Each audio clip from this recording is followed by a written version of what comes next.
Pinirma na ng Presidente Ferdinand Marcos Jr. ang Republic Act 11982 o ang Expanded Centenarians Act.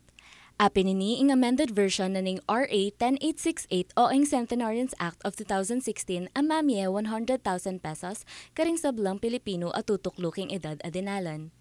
Kapamilatan na ng bayong batas, midina nala naman cash gift ang magkaalagang 10,000 pesos ding mga tuwa katuklurang edad 80. Pasibayo lang tanggap a 10,000 pesos pangaras daking edad 85, 90 hanggang 95 o kada 5 banwa.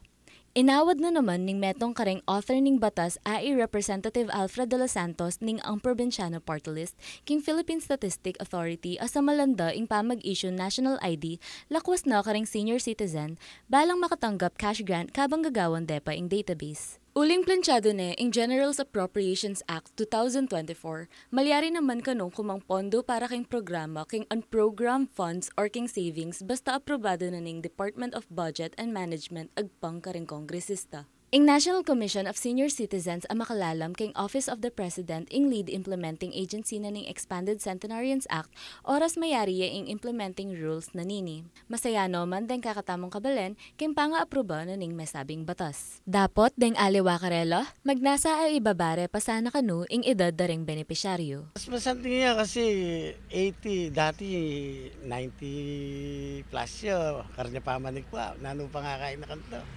Kaya na-enjoy ito. Pero mas masanting po, mas mababae pa kanto.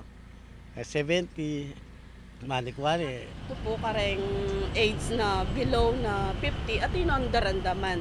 So, nung 80 years old siya papuitang anamwandang tagapan da po reng senior citizen.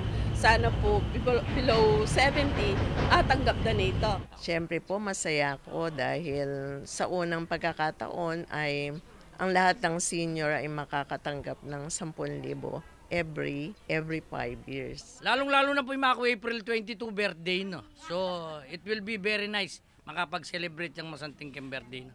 82 years old. Thank you po, sana po. God bless you. Kaya bay Justin Dizon, ako po yung kayong talusuyo Chanela Serrano, ating pusong makabalen.